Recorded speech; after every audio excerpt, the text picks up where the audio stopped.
There was no one like him.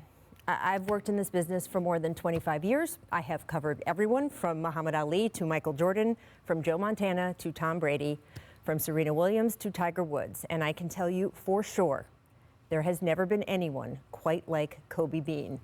He could burn with intensity one minute and make mischief the next. He was wildly creative, but at the same time, maddeningly precise.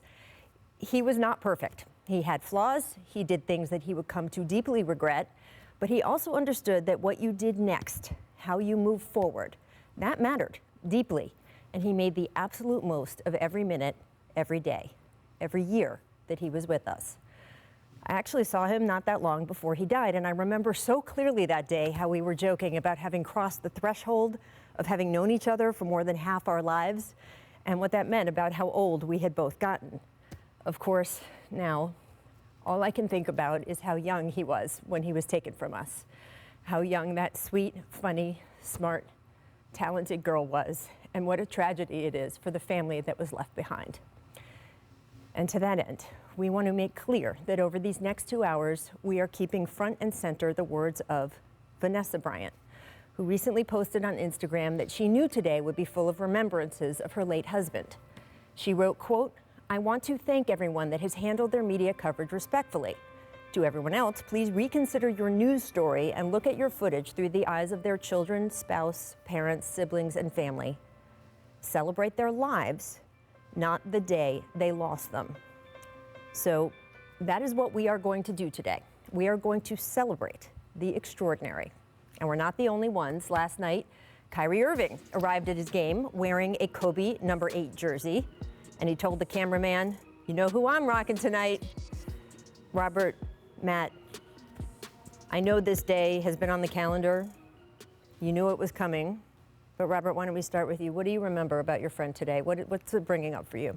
You know, for me, I got to know Kobe when he was a rookie.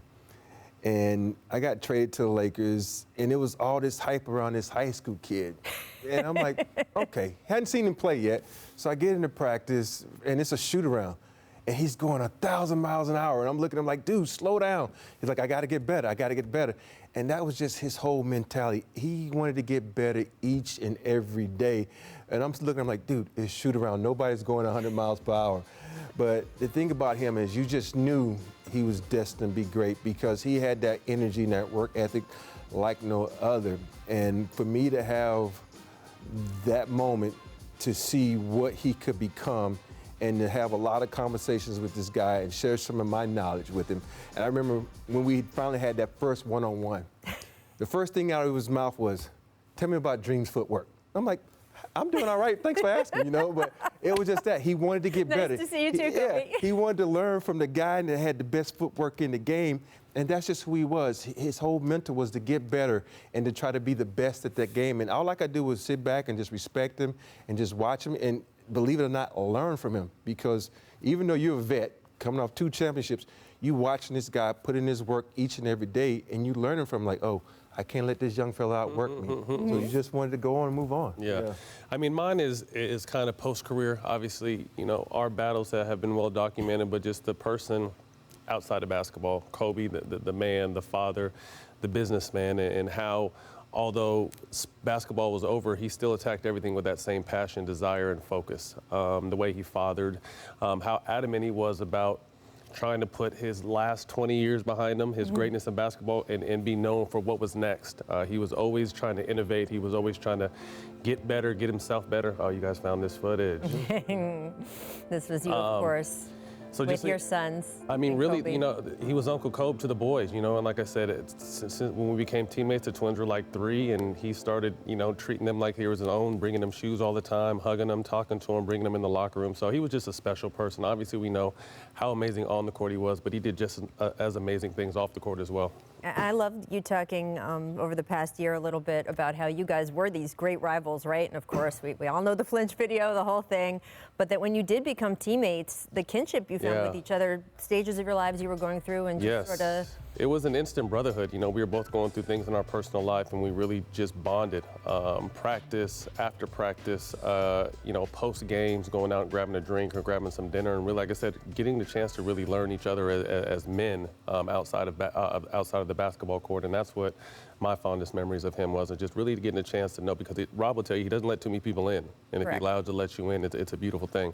Yeah, once he lets you in, it's a wonderful thing, like you said. And there's so many moments that we share privately, and it's amazing to me that he has moments with everybody, and it's different. Right. Every story is different. It's almost like he put everybody in the category. Says, okay, I'm gonna talk with you about kids, you with cars, you about footwork, and to me, it's almost like it was 3 or 4 different Kobes out there, that he was in different places at different times, because you hear the stories and you're like, I was around that time. How did he get there? What is going on? But it's so many stories. I think having one of my other favorite stories is just when you have those long plane rides. Right. And you have the moments just sit down and you talk about everything outside of basketball.